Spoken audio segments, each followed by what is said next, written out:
Today we're dissecting AEW's newest train wreck, Mercedes Moné. We'll journey from her overhyped WWE days to her blink and you'll miss it New Japan run, right up to her current status as AEW's most expensive paperweight.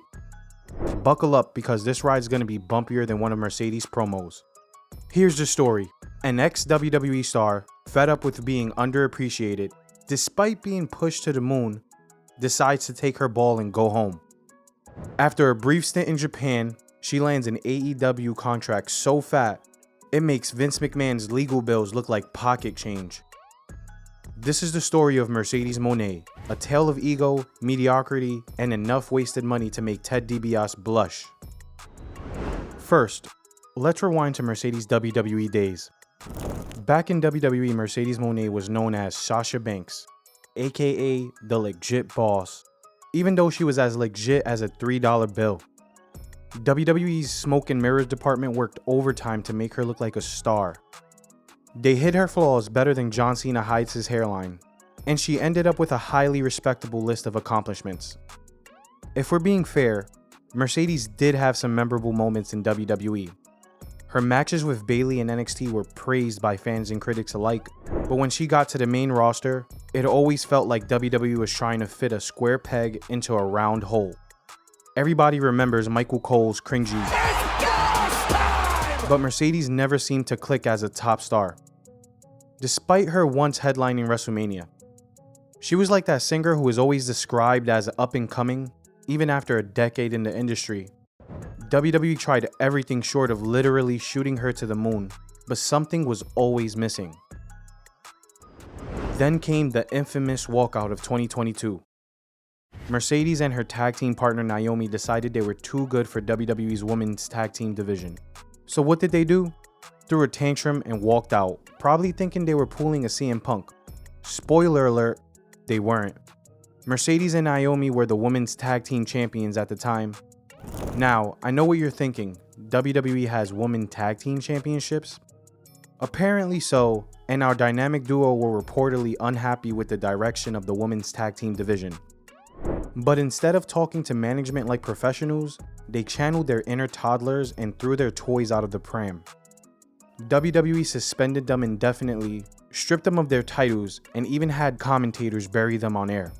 Throughout all of this, Mercedes maintained radio silence. No explanations, no apologies, nothing. Fans were divided, with some seeing Mercedes as a rebel who stood up to the evil empire, whereas others saw her as an entitled diva who thought she was bigger than the business. After cooling her heels for a few months, Mercedes popped up in New Japan Pro Wrestling. It was at Wrestling Kingdom, New Japan's biggest show of the year.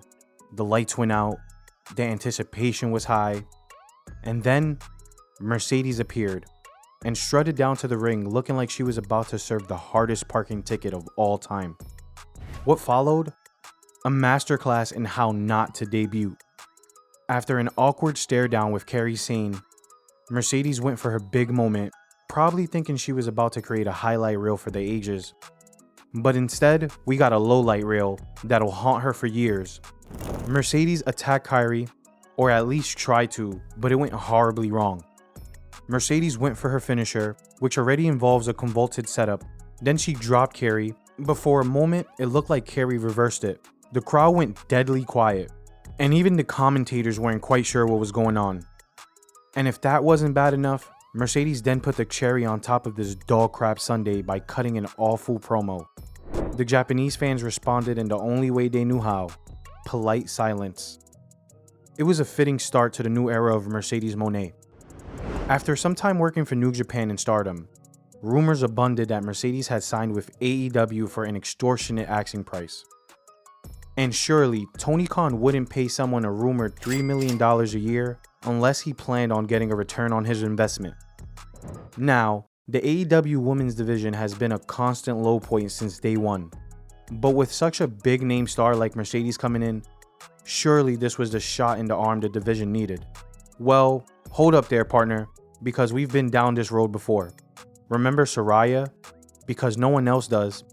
What about Ruby Soho? Paige Vincent? Ivelisse? Athena? Or even Jade Cargill? one of the hottest homemade acts on AEW, only to jump ship to WWE at the first opportunity? So things had to be different with Mercedes, right? Fast forward to early 2024, where Tony Khan hyped Mercedes' debut like he signed the ghost of Andre the Giant. They named a whole show after her, Big Business. And Mercedes showed up in March 2024 calling herself the CEO, complete with a piped-in chants that fooled no one, because nothing says organic fan reaction like artificial crowd noise that would even make WWE blush. Mercedes strutted to the ring, did her signature dance, and then grabbed the microphone. The audience held their breath, waiting for the words that would justify all this hype. And what they got was, well, we'll get into that in the next part. Now, we all knew Mercedes wasn't exactly Dusty Rhodes on the mic. But Jesus Christ, her AEW promos make Sid Vicious sound like prime Ric Flair. During her first few weeks in AEW, Mercedes cut a number of live promos, and most of them were word salad where she talked a lot but said nothing. She regularly referred to herself as the CEO, but never quite explained exactly what she was the CEO of. AEW realized they had a problem on their hands, given that they were exposing Mercedes' weaknesses, so they pivoted to pre-tape segments. Because if there's one thing that fixes bad promos, it's giving the person multiple chances to get it right. Right? Wrong. Even with the magic of editing, Mercedes' promos remained Ultimate Warrior level of incoherent, only without the cocaine-fueled intensity. It turns out that giving someone multiple takes doesn't magically make them charismatic. The end result? A series of promos that made fans long for the eloquence and clarity of the great Khali. At least with Khali, you know you weren't supposed to know what he was talking about. Another problem was that Mercedes debuted in AEW while she was injured, meaning she wasn't clear to compete in the ring until May 2024. So after 2 months of bad promos, Mercedes finally got in the squared circle. Her first match was against Willow Nightingale, who is one of the few bright spots in the AEW women's division.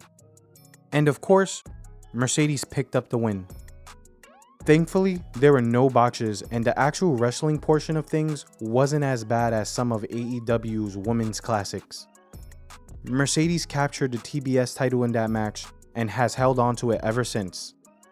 She even nabbed the New Japan Pro Wrestling Strong Women's belts for a second time in June 2024. On paper, this sounds impressive. 2 belts from 2 different companies?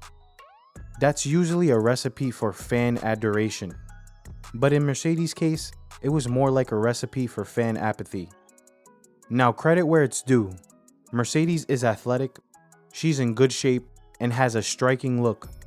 But that's where the positives end.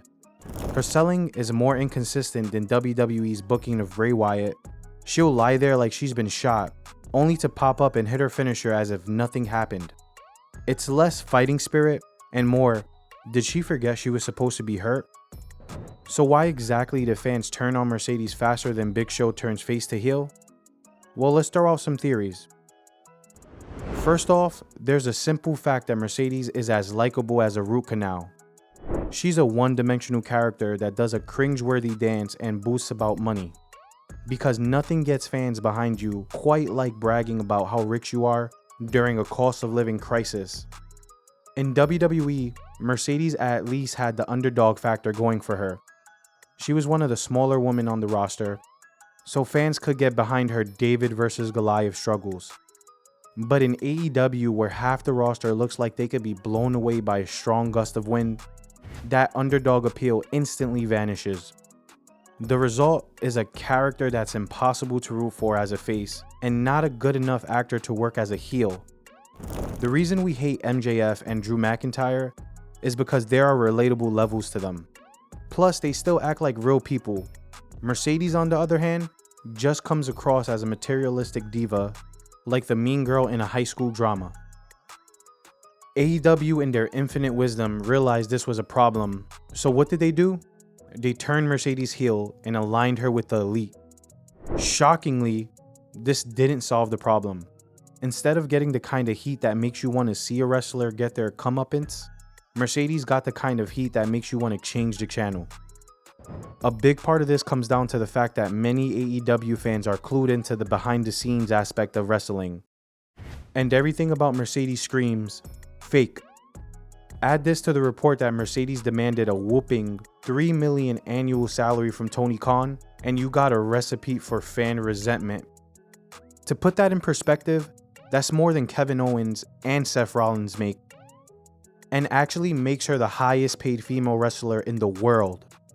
When Mercedes Moné earns more money than Rhea Ripley, you know something's wrong. You'd think a star like Mercedes would boost ratings, right? Sadly, that's far from the case. When Mercedes first debuted, there was a slight bump in viewership. Emphasis on slight. But after that initial curiosity wore off, oh boy. Mercedes segments consistently lose viewers.